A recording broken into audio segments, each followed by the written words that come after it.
Dear Steve and Raylene, let me begin by saying what I think about the two of you.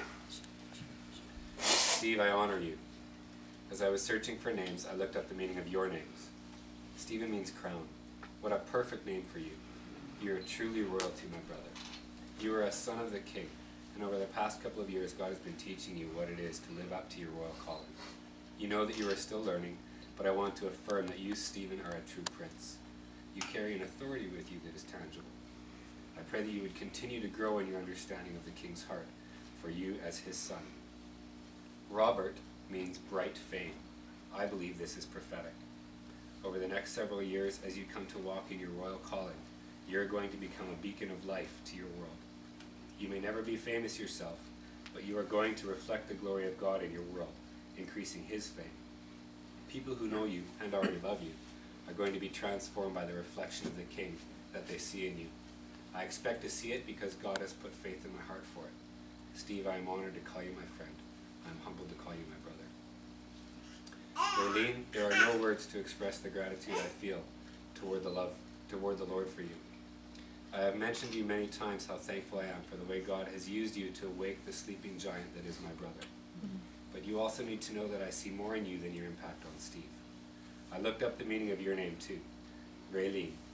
Lean is a suffix that makes the name feminine. Ray comes from the name Raymond, which literally means advice protector.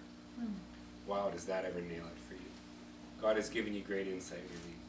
That insight is a treasure that God has entrusted to you to guard. You are like a treasure chest of God's heart, an advice protector.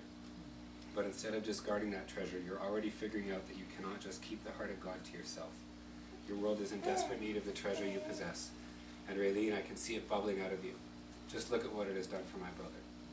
My prayer is that God would continue to pour his wisdom into your heart, and that you would just as quickly but carefully share that life-giving advice to others. You are both such huge blessings to me. I respect both of you deeply for your hearts toward God and toward one another. You are incredibly precious to me. In light of this, I don't know that you can ever fully appreciate what it has meant to me to have you bestow on me such an honor as to take part in the naming of your firstborn child, and a son at that. This child will carry on our family name. I am humbled beyond imagination. I am honored beyond words. But please let me make one thing clear. This is your child. There are fewer greater responsibilities given to us on earth than raising a child. The naming of your son will be the first declaration you make over him, and it will let the world know, both seen and unseen, what your intentions are for his life. This is your declaration. This is your choice. Please believe me when I say that I will in no way be any less honored if you choose a name other than one of the ones that I have suggested. I am thrilled to have been able to pray into his life before he's even been born. This process has been very precious for me. I have read a baby name book. I have probably visited a dozen websites. I must have looked at a couple thousand names. Through this time, I have prayed for your son and sought the Lord for his heart toward this little one. Stephen Raylene, the Father's heart toward your child is amazing. You think you have hope for his life? It is nothing compared to the dreams that God has for him. God has witnessed the birth of every soul that has ever entered the universe, and yet he is giddy with excitement over your child. Your baby represents a clean slate, a book with blank pages just waiting to be filled. One of my favorite verses is 2 Chronicles 16:9, which says, "For the eyes of the Lord range throughout the earth to strengthen those whose hearts are fully committed to him." The Lord wants to fill the pages of your son's life with amazing stories of love and courage and faith. He wants to use the book of his life as a testimony to the world of the love and faithfulness of Jesus.